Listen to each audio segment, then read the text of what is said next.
What's going on, YouTube? I know it's been a couple of weeks since I've made any videos or any content or anything. I've been very busy. Sorry if I look a mess. I'm just getting started on this wonderful Saturday morning. But I've been very busy with a lot of things, with work included, and just really haven't found time to actually sit down and record anything. Today I'm just going to be giving you kind of a bit of an update of what's been going on. Not really going to do any feedings or anything today. There is some of that stuff in the works. However, I haven't been able to acquire a new some new additions to the collection here. And I'm just going to give you some of the updates on what's going on with the current ones.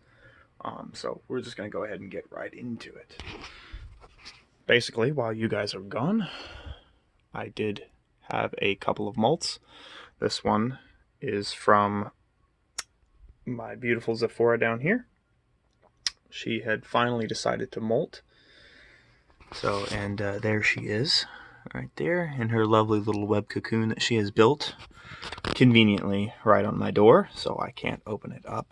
I was able to actually just barely open it up and pull the bolt out through from over here because she threw it out the bottom.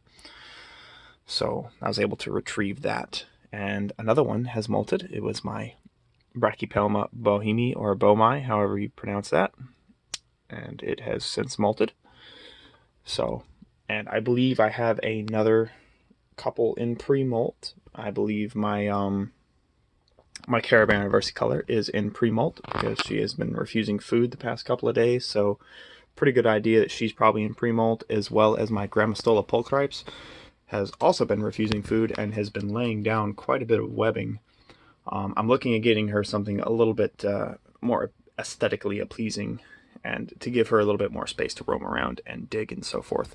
So I am working on that. Now, I don't know, yeah, I didn't show this. I don't know if you caught this earlier.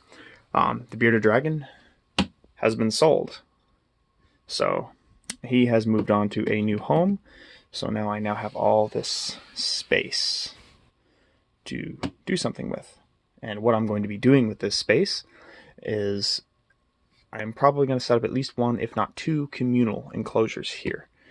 I have some Monas intrepidus balfouri that have been promised to me from a trade that I did with my Euphorbis murnus, the skeleton leg male that I shipped off. So I was promised some slings from him, as well as some balfouris that I picked up off of the guy. And there's a possible of the N. Inky, I believe, which is the what do you call that? The Trinidad olives. I've read that they have been pretty well communal. It's been hit or miss with them, but I'm willing to try because I was able to actually track down some specimens at a rather decent price. So those will probably be going here if I decide to procure them. But definitely there will be a Monas intrepidus balfour communal going here very soon.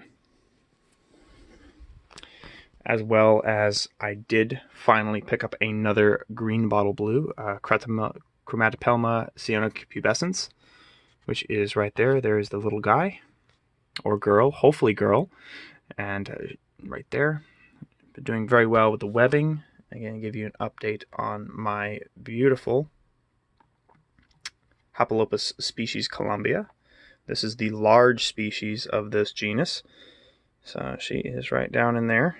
And she's making some wonderful webbing inside of here. And she has just recently molted as well.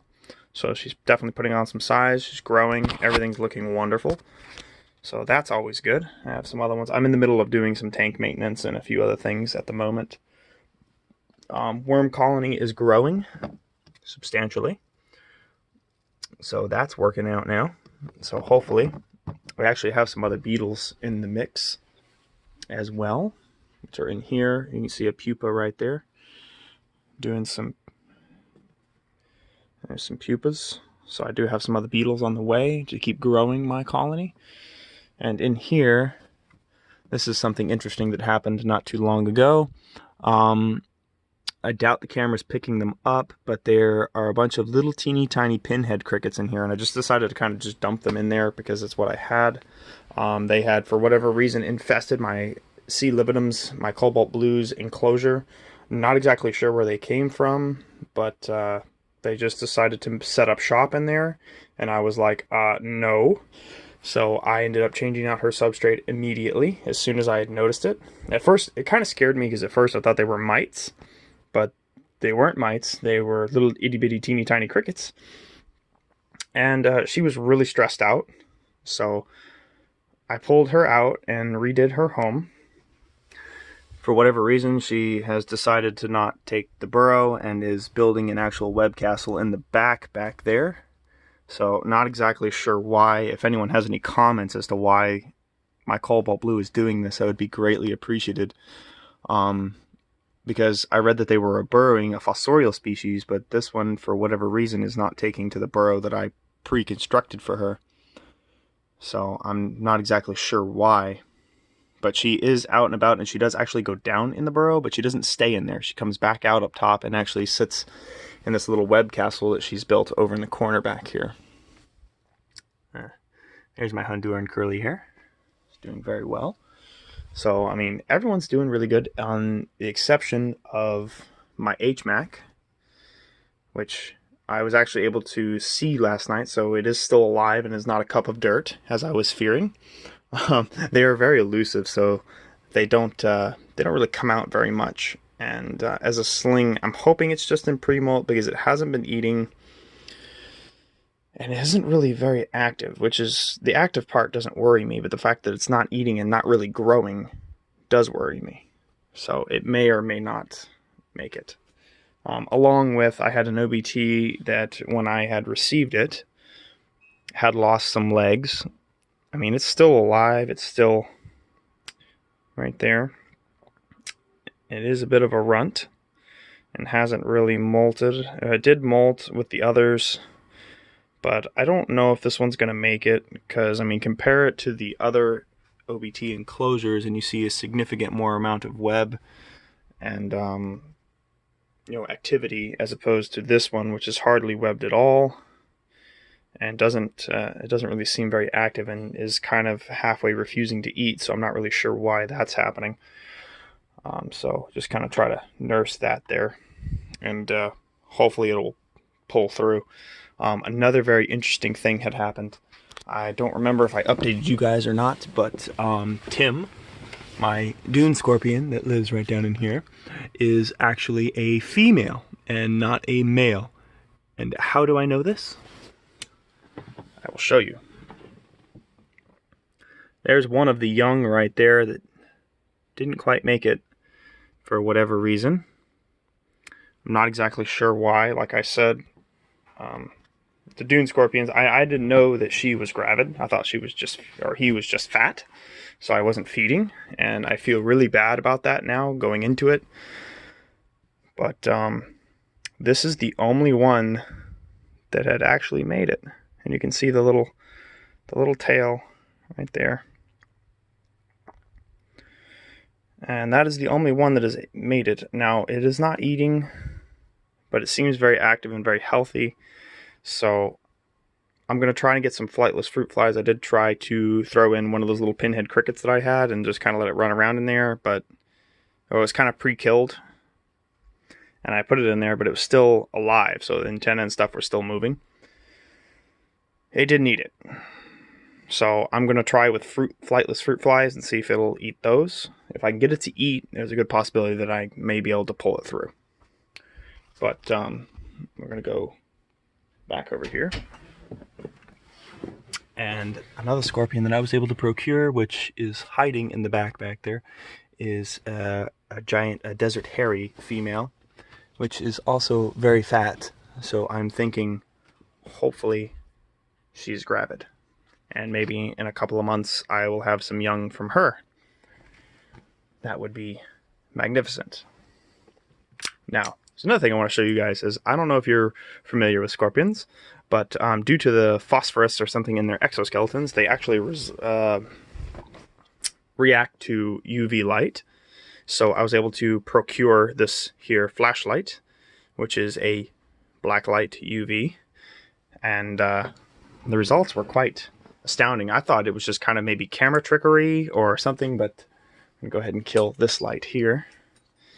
and turn on our flashlight and look very closely in this burrow.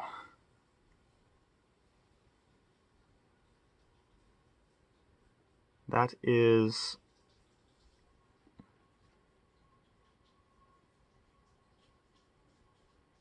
you can see the claw there. That is my emperor scorpion, Anubis.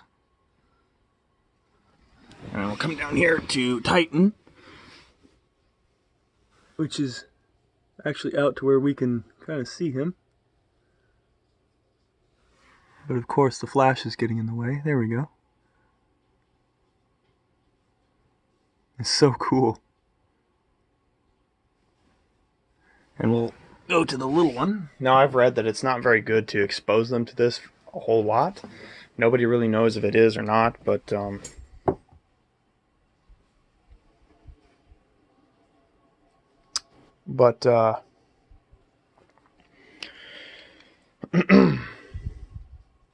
try not to expose them to it too terribly much. So we'll do the same thing with this little guy here. And you can see the little tail that's glowing.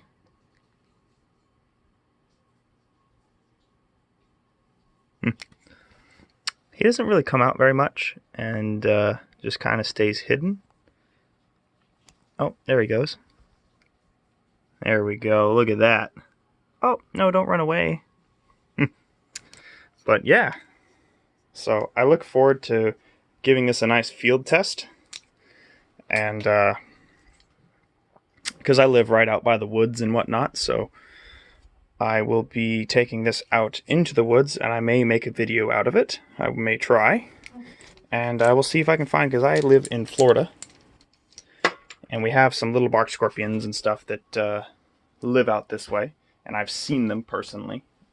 One had actually got me right in the thumb out of my mailbox one time. So I know they're here, and I'm excited to try this thing out and see if I can find some. It'd be really cool. I don't plan on catching or capturing any, just want to simply observe them. I may capture one just to have in captivity, just to add to my personal collection and to observe. But that would probably be about it. But besides that, I mean, that's pretty much everything that's been going on. Like I said, I just sold the dragon and just trying to make room for other things and to help procure a little bit more space for the space. Hopefully we'll be getting into some breeding once these other little bits of information come through and these deals hopefully go without a hitch. Repticon is coming up very quickly. It is on November 10th down in Tampa for me, and then I believe they have another one in Orlando on the 1st or 2nd of December. I can't remember. But hopefully the one in November in Tampa, I will be able to acquire a female Emperor Scorpion, which I will then put in Anubis's tank for him to hopefully do the business with, and I will, in about, say, 10 months or so, have a litter of Emperor Scorpions.